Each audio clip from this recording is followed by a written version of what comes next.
1.5 ஏக்கரா கிருஷ்ணகிரி மாவட்டம் 1.5 ஏக்கரா. இதெல்லாம் படுவு பண்ண நிலம், நிறவன நிலம்.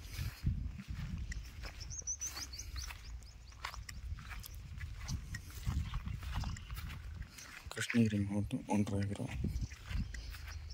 கம்மி விலை, செம்மண் பூமி.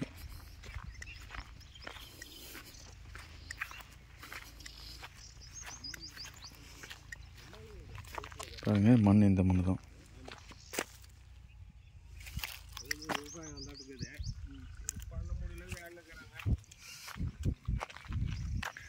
அந்தாட லாஸ்ட் அந்த மரமா இருக்கு, அது கிடையாது.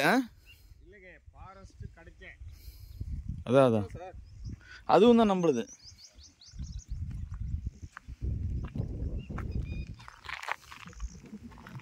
இதில் ஏதோ ஒரு குழி மாதிரி ஒன்று வருங்க தலைவரா.